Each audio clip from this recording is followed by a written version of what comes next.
Every single time, my kids made lemonade stands, I had to show them that this was fantastic, this was great, but you lost money. It cost you more to make it than it did for you to sell it. Today we have Ibrahim Ashmawey, who is the American's leading expert in cost-saving strategies for healthcare practices.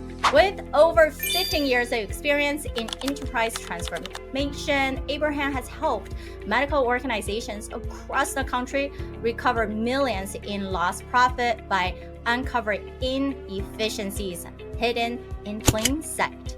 But if you have the inefficiency with one product, you're going to have that same inefficiency with a million sold. So if you don't fix the problem from day one, you're not going to be able to fix it in the future. It's going to be much, much, much harder. And you may not even, unfortunately, get to a future. If you're growing a health, dental, or wellness business, this episode is for you. Too many leaders focus on increasing revenue without realizing they're also scaling hidden inefficiencies. Ibrahim shares how to uncover wasted costs, improve profitability, and build a financially healthy business before you grow bigger. Whether you're running a practice or scaling a healthcare company, these insights can help you make smarter decisions and create sustainable growth. Welcome to Provider's Edge, where healthcare leaders and innovators learn how to scale smarter, lead stronger, and create lasting impact. Today we have Ibrahim Ashmawey, who is the American's leading expert in cost-saving strategies for healthcare practices. With over 15 years of experience in enterprise transformation, Ibrahim has helped medical organizations across the country recover millions in lost profit by uncovering inefficiencies hidden in the plain sight. As the founder of Golden Profit Group, he brings a result-driven approach that blends deep financial insights with operational precision. He was born in Washington, D.C. and currently based in Orange County, California. Ibrahim holds a degree in electrical engineering from the University of Michigan Ann Arbor. He began his career on the Wall Street as an investment banker before shifting his focus to helping healthcare practices thrive. And beyond the business, Ibrahim is a published author and a filmmaker whose work explores the themes of purpose, personal development, and human condition. His unique combination of technical expertise, financial acumen, and creative expression makes him a rare and dynamic voice in both the healthcare space and creative industry. So glad you're here. We connected a bit time back and really talking about that profit first. What does that lean business actually means? And I believe in that early stage of startup, when they use the word lean, they're not really using it correctly in their head. And how to figure out how do you contribute financially intelligence, but actually create enough ROI and knowing what's not to waste or capturing what they don't even know has been in a waste. I think that's something that every single startup, every single business, right? Doesn't matter if you have one clinic, multi-clinic, you are an online practice, no matter what, those are the things that most people are never taught to think that way. And most people, we also say they never probably trying to see a balance sheet, right? Like they don't even know what they're looking for. And then you have the people on the other spectrum. They're documenting everything. They're trying to project everything. I'm like, you're over projecting it. It takes anywhere 3 months to try anything new, to go to a new campaign. There's no way that you're launching one clinic this month and you're starting to launch another one next month. It's just not practical, right? Mm-hmm. So I'm so excited for us to be here, for you to shine some lights into when they just start a business, right? In that first couple years, what do they need to pay attention to? What are the bleeding costs? Versus people are a lot more established, right? Sometimes they get too used to how they do things, and then they're not really diving deeper into where they should be catching the things they just never know, right? So I wanted to really also take a moment for you to introduce a little bit more on that personal side of why making the switch, right? You working Wall Street, investment banking, very different dynamic. How you decided to make that shift also for helping the individuals, practitioners, and business owners now. Yeah, absolutely. Well, first of all, thank you for having me on. I really appreciate the invite and the conversation. And, starting, I guess, with the latter question of what brought us to Golden Profit Group and why it is that we really wanted to start this endeavor. My degree was in engineering, and I found a love in finance, which is why I started working in investment banking. And slowly I found myself looking at numbers in a different way because I was an engineer at heart. So I brought both the financial and the engineering pieces together. And I started looking in a couple different industries, and I found a home in healthcare because I found that industry was perhaps the most removed from the financial aspect. Healthcare is so into the science and keeping up with every single new idea and every single new discovery out there. And recently, as all of your work has been doing, bringing in technology as well, right?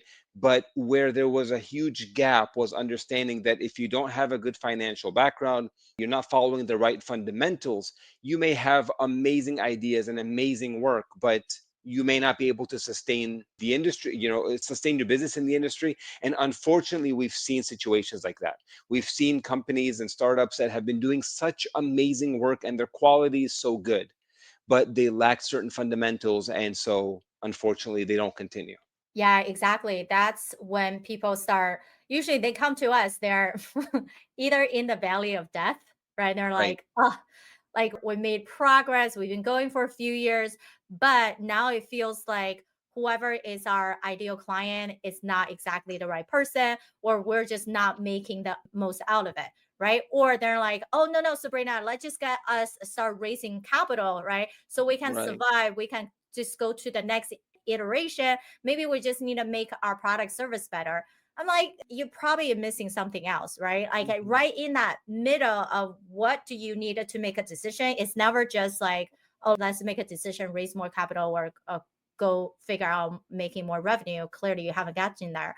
And most of the time, it is those financial numbers doesn't make sense, right? Right. Or they will present to conversation, right? I always love to ask this for people. I feel like sometimes they get annoyed because I'm like, but what are they saying to you then? If you have all Mm. this investor conversation, why do they not write check? What have they been saying to you? Right. And most of them will always say, oh, they're very encouraging. I'm like, that's great. But underlying that polite note, there's some things you're not sharing with them. You're Right. creating unclarity, or whatever the number doesn't make sense. Now they're creating even more question mark. And anytime people have question mark, they have fear, right? Hmm. So when you're seeing and working with these, whether it's a startup side or the practice side, what do you Yeah. think are some of the critical things they're truly just not seeing and then falsely believe they have a good model? Right. So, two very different worlds, the startup world versus the very well established companies. And when we're talking about the startups, I've seen two different kinds of entrepreneurs. One who is not looking at the bottom line and not looking at the profit, right? These are the people that believe that I need to have a proof of concept. Let me be able to have my service or product, sell it, actually have somebody buy it, because all an investor wants to see is that somebody wants to buy my product, and they believe that's enough. They're not pausing to think, this product, how much is it truly costing me to create? And then how much am I selling it for? They believe that so long as I'm able to scale it, I'm going to have the profit when I scale. But if you have the inefficiency with one product, you're going to have that same inefficiency with a million sold. And unfortunately, it's not like the inefficiency gets smaller, it's going to continue to scale as you are scaling revenue. So if you don't fix the problem from day one, you're not going to be able to fix it in the future. It's going to be much, much, much harder. And you may not even, unfortunately, get to a future. And that comes, with small practices. I've even seen this with multi-billion-dollar companies, to when they finally said, you know what, we are going to start creating new products with BEX, business excellence, right? The business excellence team that they literally created full on teams to make sure that when they have a new product, a medical device, a even in pharmacy or whatever, from day one, we are taking profit into the conversation.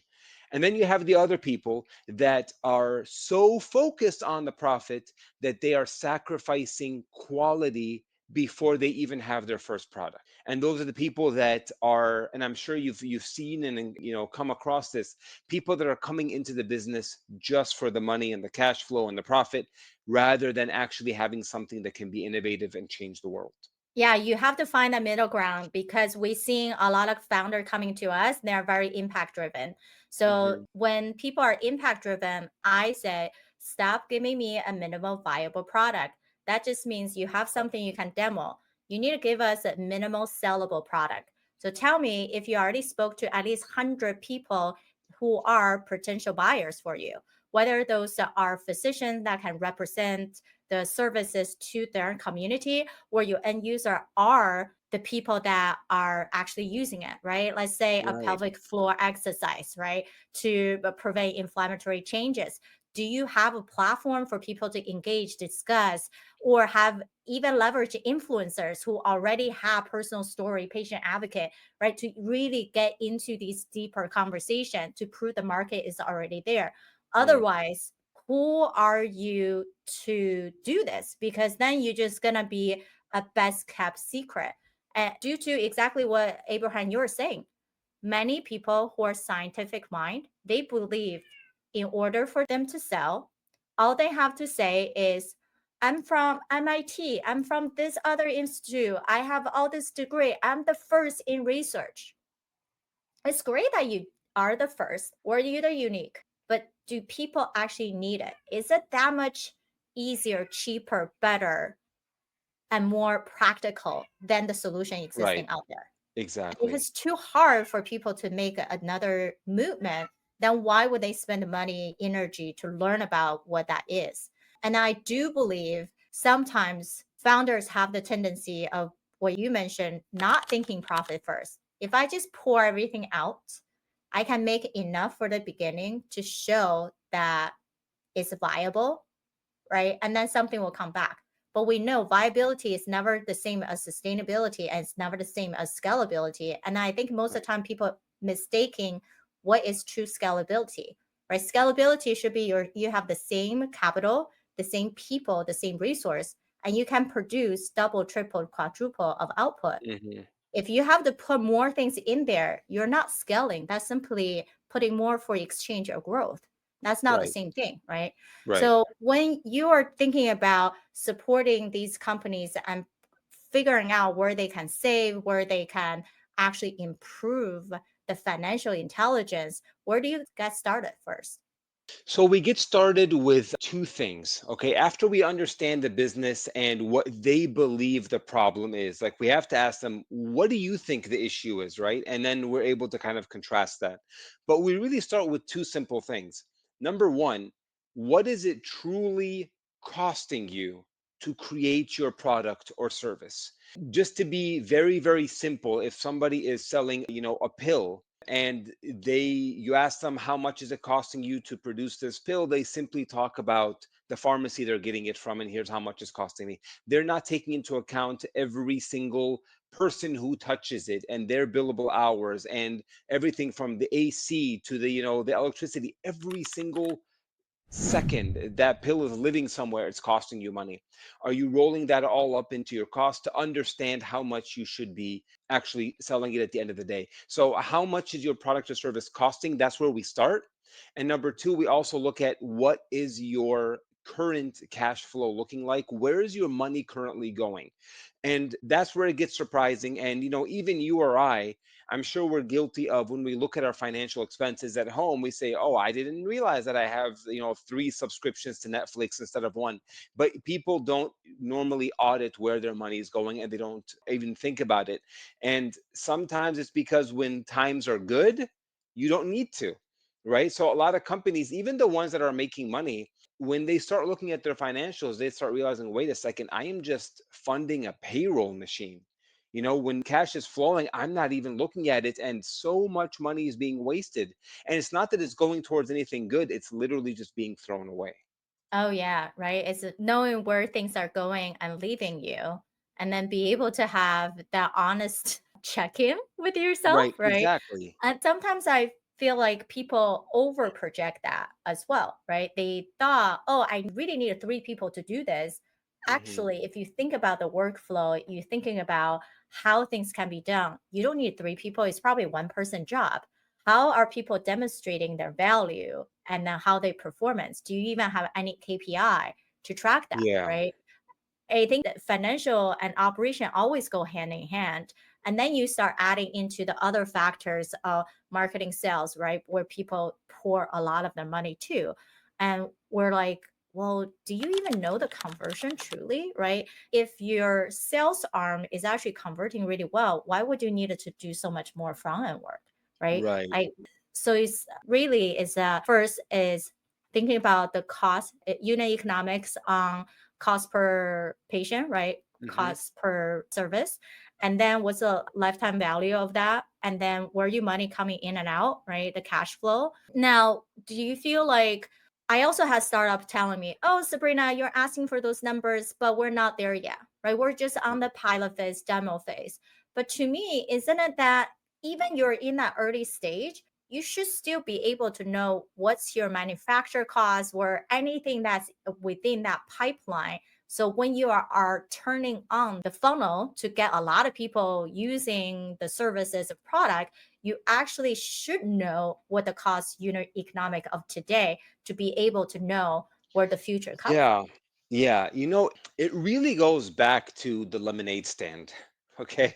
If you want to sell lemonade in the street, the most thing people think about is, do I have lemons? Do I have sugar? Do I have cups? Do I know how to make lemonade? Is it going to taste good? Okay, where am I going to stand to sell it? The last thing they think of is, how much is all this costing me? And if it's costing me X and I make this many cups, how much can I sell each one for? And here's the biggest one. If I want to make a profit, my markup, is anyone really going to buy that? Or is it too much?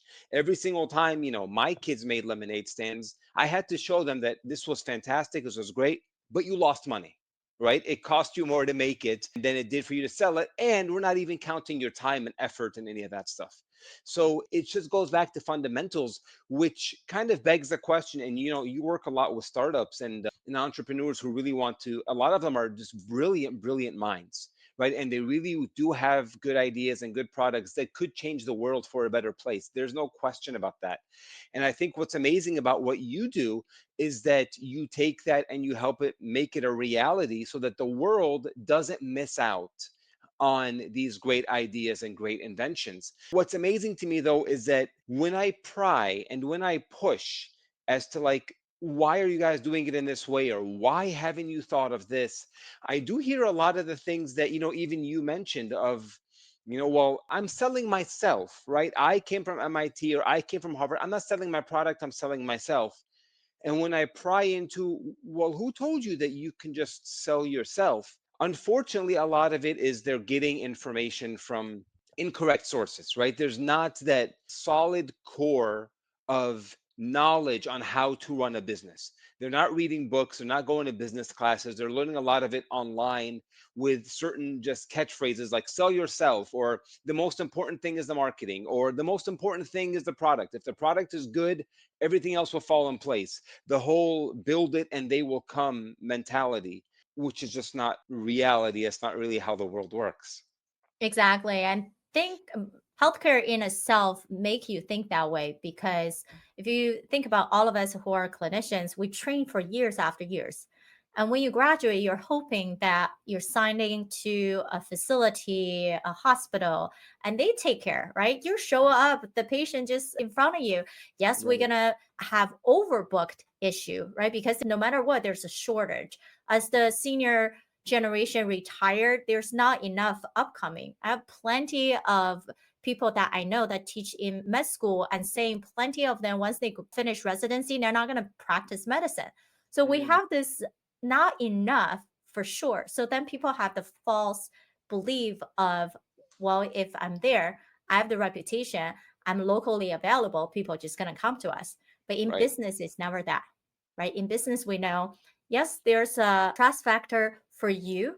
as a founder, the trust factor of your company as a reputation. If you have the brand, the knowledge and trust, awesome. But if your company has not really demonstrated, then why would people go to Mm, you, right? Just mm, yourself is not enough. And I think as an investment perspective, I'm curious about when you were investing at the same time, we always think if there's only a one shiny object, right, the shiny star, which is the founder of the company, but no mm. one else, we don't really see the true support system behind her or him. We actually don't truly believe in this company, right? It's just one person that can burn out, something happened to it, and what's going to happen, Right. right? And then finally, it's the product service. That means we do need to see all the pilot, all the research, all that stuff, right? So, was that similar to when you think about financial stability and investment? That really is one of the critical things that everybody looks at. Yeah, especially when you're investing in startups and in companies that want to go public, right? The IPO process is incredibly rigorous. It's perhaps the most rigorous process on Wall Street, as you can imagine. And a lot of it there is the people, but you would be surprised as to how much of it lives also in spreadsheets, right? So, yeah, they look at the product, and yes, they look at the people, and they look at technology. The technology is huge. Like, how much are you utilizing, what technologies, etc.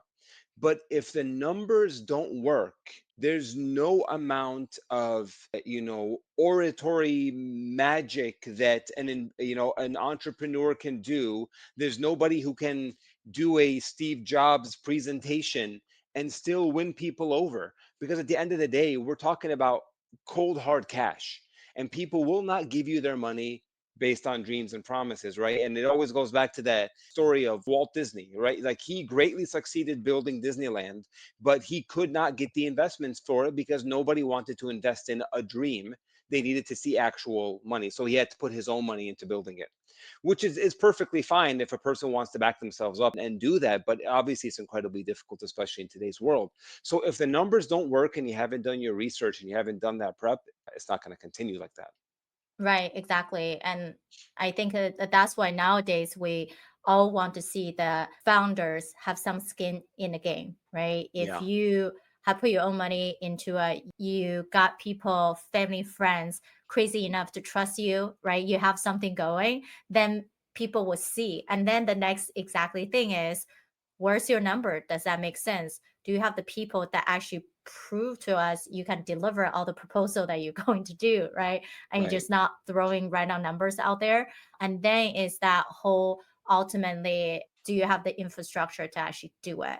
I think no matter what, there's multiple component of what make success a true success. And I think that's the difficult thing, right? For many of us is like, how do you find the right company? And sometimes it's like they always come to us, but then it's about how do you really only support the people that you truly see they have it together for Hmm. us to take it to revenue and then give them that double and triple of the result in the next couple years, right? Otherwise, I feel like investment is a long game, right? Like a business is a long run. It's never just like, oh, I'm so fed up about the hospital system, my Right, practice. Let me just open up a practice myself and I can do it better. And sometimes, yes, is that whether you truly can be a stakeholder mindset versus the employee mindset.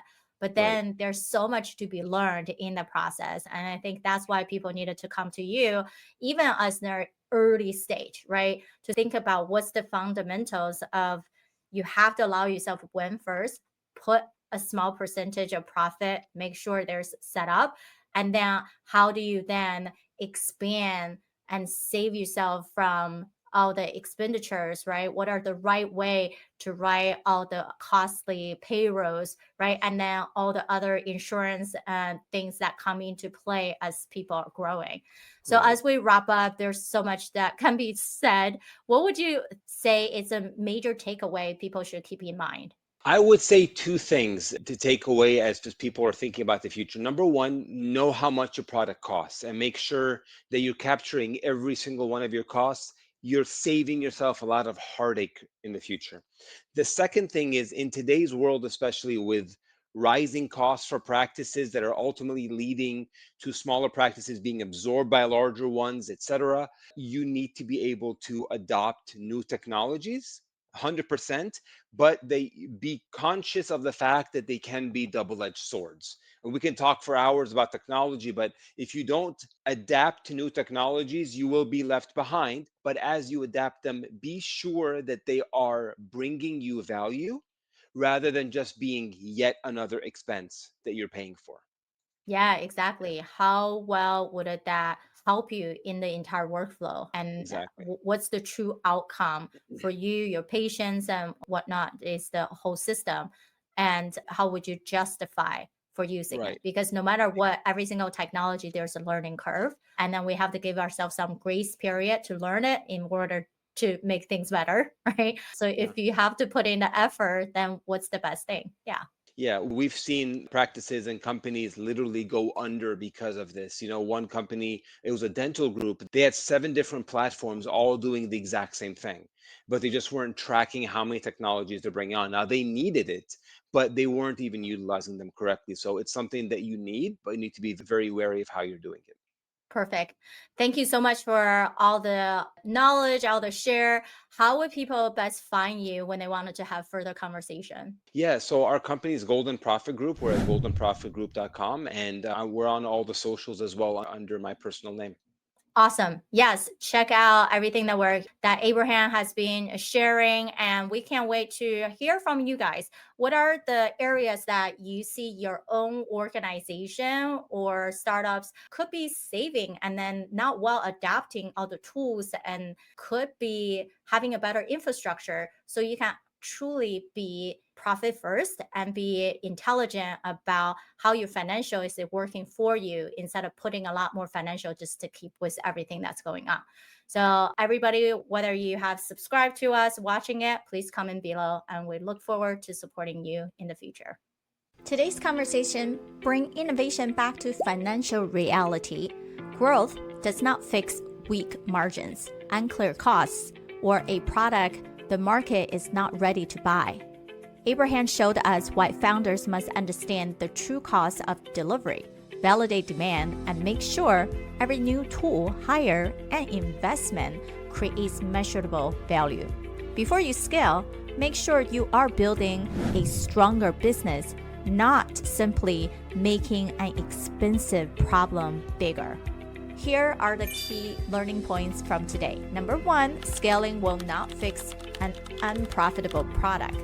Many founders assume higher sales value will eventually improve weaker margin. But when every sale carries the same inefficiency, growth multipliers the loss instead of correcting it. Before investing in customer acquisition or expansion, founders need to understand the full cost of delivering each product or service. Growth only creates leverage when the underlying business model already works. Number 2, building a minimum sellable product, not just a minimum viable product. A product can function well and still fail to attract paying customers. A minimum viable product provides that the idea can work, while a minimum sellable product provides that buyers understand its value and will pay for it. Founders need direct conversation with real buyers before adding more features or spending heavily on development. Market interest must be validated through action, not compliments. Number 3, calculate the complete cost of delivery. The true cost of a product, including more than manufacturing, software development, or material. It may also include staff time, implementation, training, compliance, customer support, facility usage, and every person involved in delivering that product. These hidden expenses can quickly reduce margin, especially in healthcare. Founders need to complete cost picture before setting price for forecasting profitability. Number 4, do not let revenue hide operational waste. Strong revenue can make an inefficient company look healthier than it is. Duplicate software, unclear roles, oversized team and unmeasured marketing expenses might continue unnoticed while cash is coming in. Founders should regularly examine what each major expense contribute to growth, delivery, or customer outcome. Visibility helps leaders reduce waste without cutting the resources that actually creates value. Number 5, clear financials reduce investor uncertainty. A compelling mission might attract an investor's attention, but unclear numbers often stop the conversation from moving forward. Investors want to understand margins, delivery capacity, market demand, and the company's path to sustainable return. When founders cannot explain these areas clearly, perceived risks increases. Strong financial clarity makes it easier for investors to trust both the opportunity and the leadership team. Number 6, technology must create more value than cost.